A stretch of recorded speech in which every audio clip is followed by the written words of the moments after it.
téléspectateurs, bonjour, bienvenue à ce nouveau numéro d'Automac. Nous sommes au circuit de Sindia pour la deuxième course du CAR, le club automobile du rail. Ce challenge 2 litres avec cette nouvelle formule. Vous voyez les voitures alignées derrière moi. Aujourd'hui, sur ce plateau, on aura 13 voitures. Ils sont tous venus, il fait bon. Et le départ va être donné bientôt par le directeur de course. Alors, au programme de cette émission, en vedette, dans quelques secondes, je vous amènerai à Las Vegas pour vous faire vivre le SEMA Show. C'est tout simplement le plus grand salon au monde de la customisation. Il n'y aura pas que ça, il y aura la rubrique zapping et puis bien entendu votre rubrique Actu Auto International. Dans un moment aussi, il y aura bien entendu ce que vous voyez derrière moi, le départ donc de cette deuxième course que vous voyez. Voilà, les voitures sont en train de se lancer. À la caméra, vous avez Ibou Diouf. Merci infiniment pour votre fidélité. Je vous laisse regarder le départ. Automac, attachez vos ceintures, c'est parti.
Chaque année, les amateurs de préparation automobile se retrouvent à Las Vegas pour le plus grand salon de customisation au monde, le SEMA Show. Une fois de plus, préparateurs et constructeurs, plus de 2000 exposants se sont dépassés pour nous proposer ces modèles uniques et souvent insolites.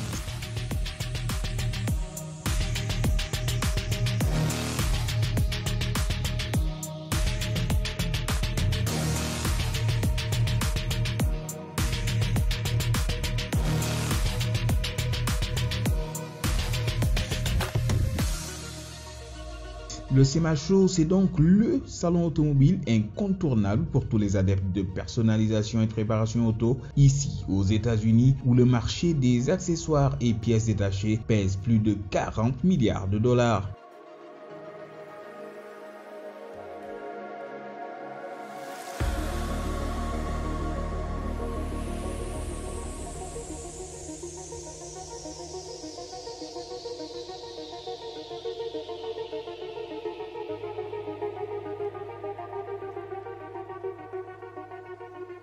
Dodge, habitué à l'événement, a choisi de fêter les 50 ans de sa Charger en préparant un modèle de 1968. Pour l'occasion, il a même ressorti des cartons un V8, le 426 EMI. Une architecture étroitement liée à l'histoire des muscle cars. Le bloc qui cube à 7 litres reçoit un compresseur pour atteindre une puissance de 1000 chevaux. Pas qu'un one-shot, ce bloc dit Elephant sera proposé à la vente aux particuliers dès ce premier trimestre 2019. Aux USA. Chez Chevrolet, on a choisi d'électrifier la Camaro. La muscle car dotée d'une batterie de 80 kg affiche une puissance de plus de 700 chevaux grâce à ces deux moteurs. Sa mission, être la plus rapide sur les courses d'accélération, une institution au pays de l'oncle Sam. Selon Chevy, elle est capable de passer sous la barre des 9 secondes sur le quart de miles, autrement dit l'exercice du 400 mètres départ arrêté. Autre nouveauté de ce SEMA Show, la Nissan Club Sport 23, une 370Z ultra préparé. Sous le capot déjà, le V6 3 litres 7 Atmo de 328 chevaux laisse sa place à un V6 3 litres biturbo de 400 chevaux. Outre cette optimisation mécanique, le constructeur nippon a greffé au coupé un kit carrosserie,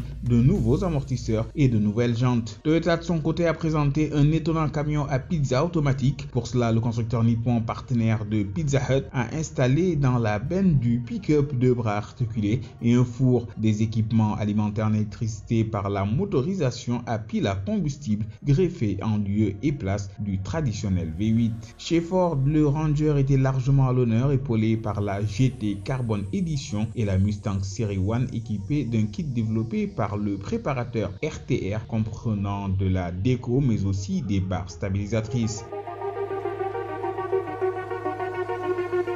Honda, lui, s'est lancé dans la réalisation d'un surprenant véhicule, croisement entre son pick-up Ridgeline et son buggy Pioneer. Le Ridgejet Open Air Concept, le tout-terrain ultime selon Honda, peut accueillir 4 passagers dans des sièges de Civic Type R. Côté moteur, il y a fort à parier qu'il embarque le V6 essence du Ridgeline.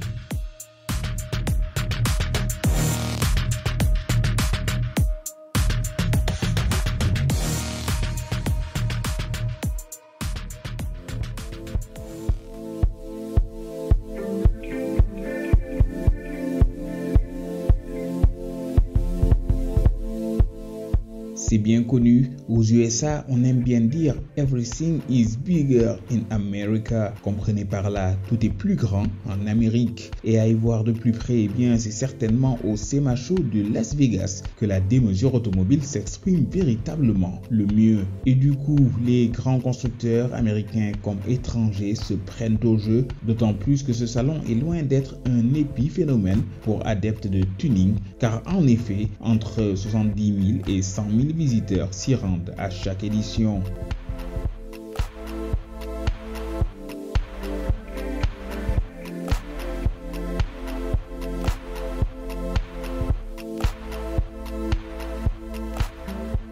Cette année, notez que ce rendez-vous très particulier aura été marqué par cette nouvelle tendance à faire du neuf avec du vieux en rajeunissant des icônes automobiles des années 60 à 80, voire en les électrifiant. Sacrilège diront certains puristes, cela dit d'autres répondront que Las Vegas n'est pas surnommée Sin City, la ville du péché, pour rien.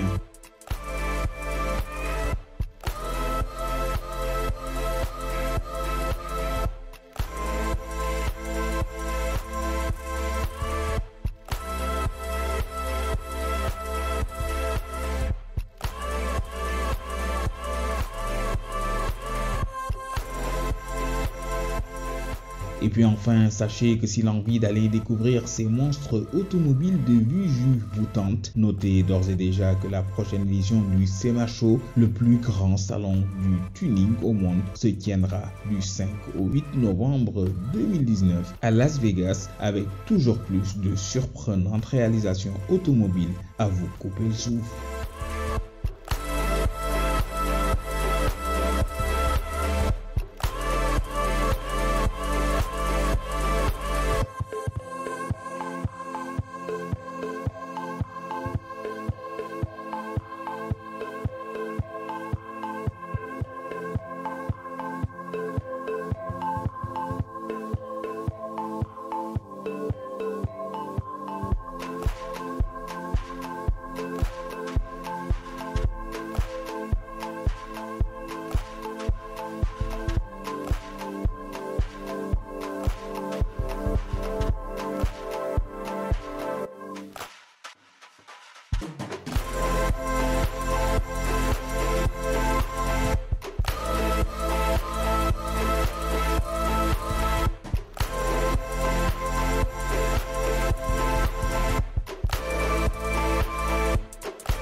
Waaw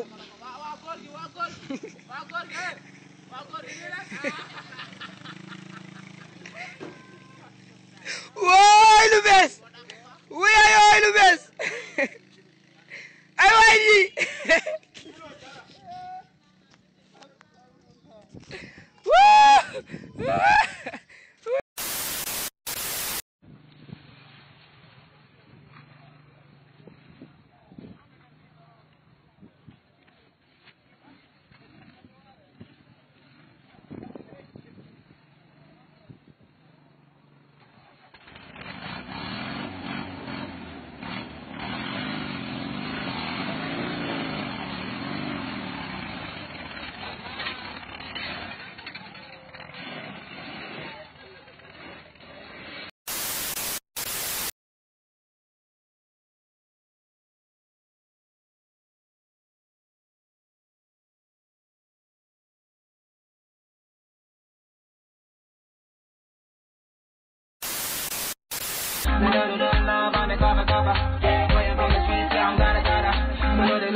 Et de 2 pour les pilotes du championnat de Challenge Sprint 2 litres de cette saison 2018-2019. En effet, c'est sous un temps plutôt clément que s'est tenue le dimanche 3 février dernier la seconde course du car au circuit Dakar-Baobab de Sindia. Premier constat, le timing organisationnel est désormais rodé avec un respect quasi militaire de ce dernier par l'ensemble des acteurs de ce championnat que sont les pilotes, les commissaires de course, sans oublier le staff du car club organisateur.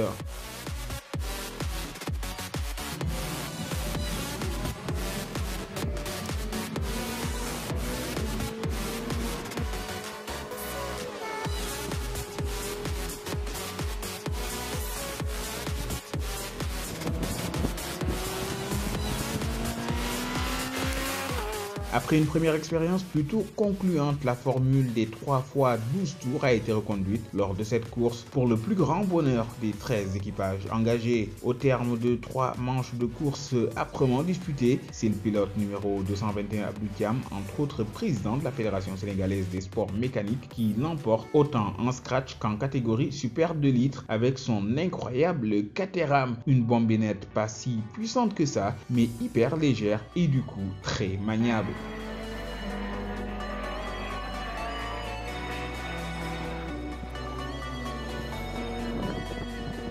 formule sprint, elle est intéressante puisque c'est plus explosif, il y a moins à gérer, il faut rouler vite. La Caterham est arrivée la semaine dernière, on a eu l'occasion de l'essayer sur l'endurance. Et là, elle fait sa course pour laquelle elle est venue, qui est le Super 2 litres.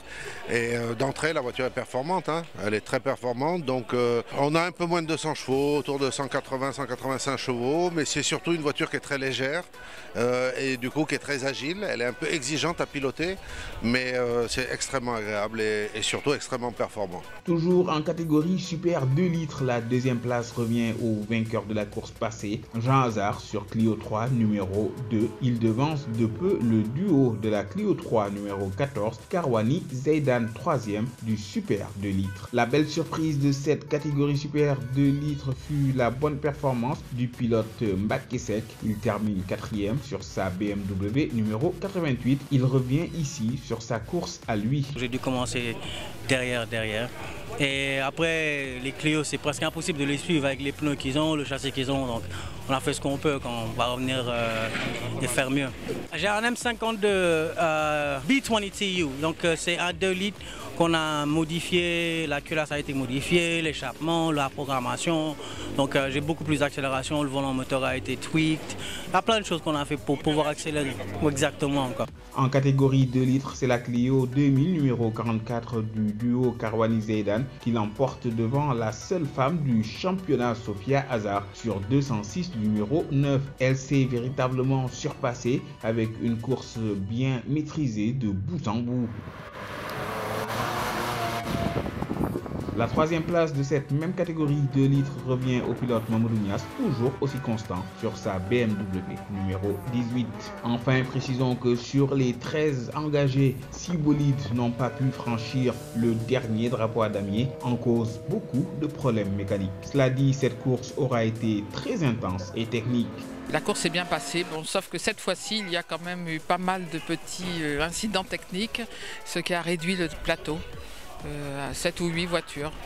Mais dans l'ensemble, quand même, les gens, ils ont répondu présent. La prochaine course, on aura la même formule parce que c'est la troisième course, ça sera le challenge numéro 3, sprint, et ça sera la même formule. La formule changera après la troisième course, qui aura lieu le 17 mars sur le circuit de Dakar-Sindia.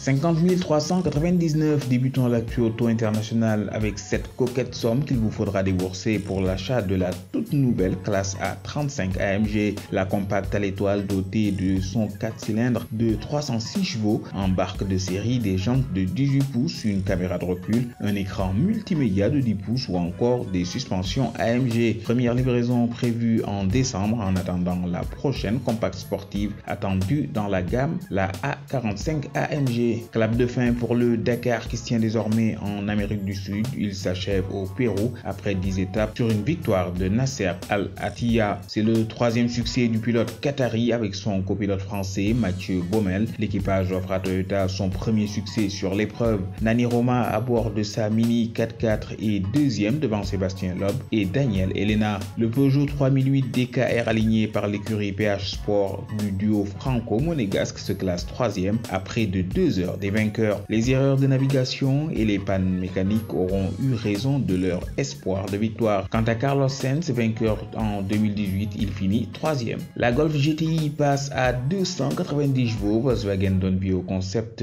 TCR présenté en mai 2018 lors de son meeting de Vorzirsee, le plus important rassemblement de GTI au monde. Cette déclinaison se positionne dans la gamme entre la version performance de 245 chevaux et la Golf R de 300 chevaux. Visible sur le site mais indisponible à la commande, le 4 cylindres de litre turbo envoie toute la puissance aux roues arrière par l'intermédiaire d'une boîte DSG à 7 rapports exclusivement. Le 0 à 100 km/h est expédié en 5 secondes 6, soit 6 dixièmes de mieux que la GTI Performance, reconnaissable à son béquet de toit, son diffuseur spécifique ou encore ses détails de couleur rouge dans l'habitacle. La GTI TCR marque la fin de l'ère des sportives sur la 7e génération génération de Golf. Sa production sera limitée dans le temps. Quant au tarif, comptez pas moins de 42 000 €. 2,1 millions de dollars, soit près de 2 millions d'euros, c'est la coquette somme à laquelle vient d'être adjugée une Toyota Supra de 5e et dernière génération. Il s'agit du tout premier exemplaire sorti des chaînes de montage. Signe distinctif, son numéro d'identification. Il s'agira du seul modèle estampillé 2021, référence à son année modèle aux États-Unis et son numéro de production. La Supra déclinée dans son édition de lancement hérite d'une robe grise mat et d'un intérieur rouge. Le fruit de cette vente revient à deux associations, l'une dédiée à la lutte contre les maladies du cœur et les accidents vasculaires cérébraux et l'autre dédiée aux anciens combattants et leurs familles touchées après les attentats du 11 septembre. Mini a 60 ans. Pour l'occasion, la citadine mise sur plusieurs teintes de carrosserie dont le vert, couleur historique des bolides de course britanniques. Elle reçoit aussi un toit et des coques de rétroviseurs noirs ou blancs, des jantes Buitton au dessin inédit de 17 pouces et des bandes sur le capot floqué d'un 60, numéro que l'on retrouve un peu partout à l'extérieur et dans l'habitacle où trônent des sièges en cuir marron. Cette Mini 60 Years est déclinée avec 2 essences et 2 diesels pour des puissances de 116 à 192 chevaux. Elle hérite de projecteurs full LED, de radars de stationnement, du GPS ou encore de la climatisation automatique Bison.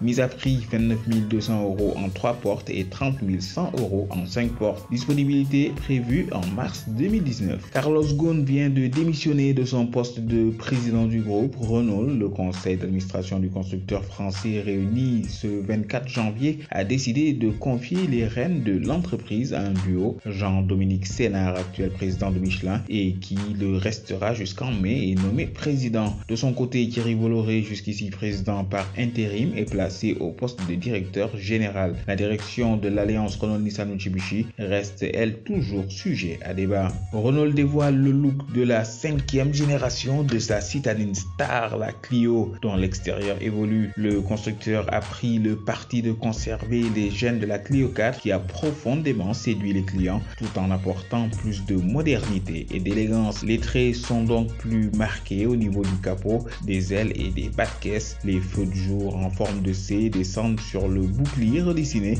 Le logo au centre de la calandre est plus imposant, tandis que les projecteurs full LED de série sont plus effilés. À l'arrière, les feux s'allongent et profitent d'une nouvelle signature lumineuse. Pas de détails sur les motorisations. On sait juste que la Clio 5 est 3 cm plus basse et 1,5 cm plus courte que sa devancière. Son coffre plus cubique offre près de 100 litres de plus. Avec 391 litres, c'est la nouvelle référence de la catégorie. Outre les classiques finitions, Renault annonce d'ores et déjà une chic initiale Paris reconnaissable à ses notes de chrome, ses badges spécifiques et son antenne requin. En attendant une éventuelle Clio RS, les amateurs de sportivité doivent se contenter de la finition RS Line qui remplace la GT. La citadine reçoit alors des jantes de 17 pouces spécifiques, un diffuseur gris, des sièges sport ou encore un pédalier alu. Plus de détails devraient suivre d'ici à sa présentation sur le salon de Genève début mars. La Peugeot 508 vient d'être élue plus belle voiture de l'année 2018. Plus de 120 000 votants ont désigné la berline comme leur préférée lors de l'élection organisée depuis plus de 30 ans par le Festival automobile international. Avec 34% des suffrages, elle devance les Mercedes Classe A et Land Rover Evoque. La berline s'est laissée admirer aux côtés de plusieurs concept cars dans le cadre donc d'une exposition exceptionnelle au pied du Dôme des Invalides à Paris. Événement désormais incontournable pour tous les constructeurs de la planète.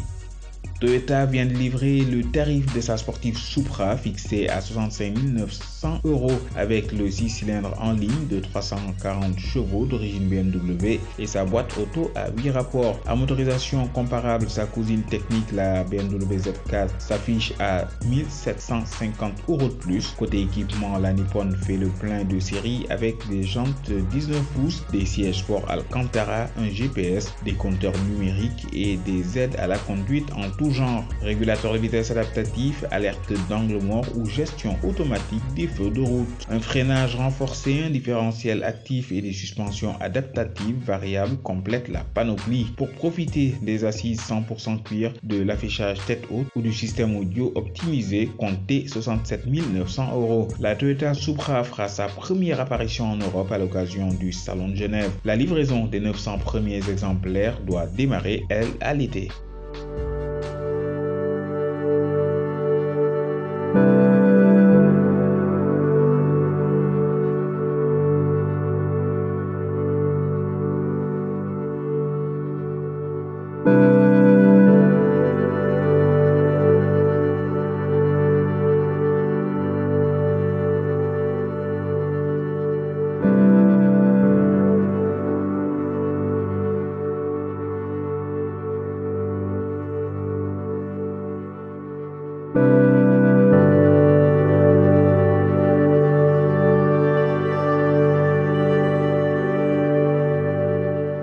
Allez, en bref, et pour finir, on va se dire au revoir en beauté sur ces magnifiques images de présentation au Festival international automobile qui s'est déroulé la semaine dernière à Paris par Mercedes de son tout dernier concept de car badgé Maybach et dénommé Vision Luxury. Concept non plus qu'évocateur d'une certaine vision du luxe et pas des moindres par la marque à l'étoile qui, avouons-le, a véritablement fini de faire ses preuves en la matière.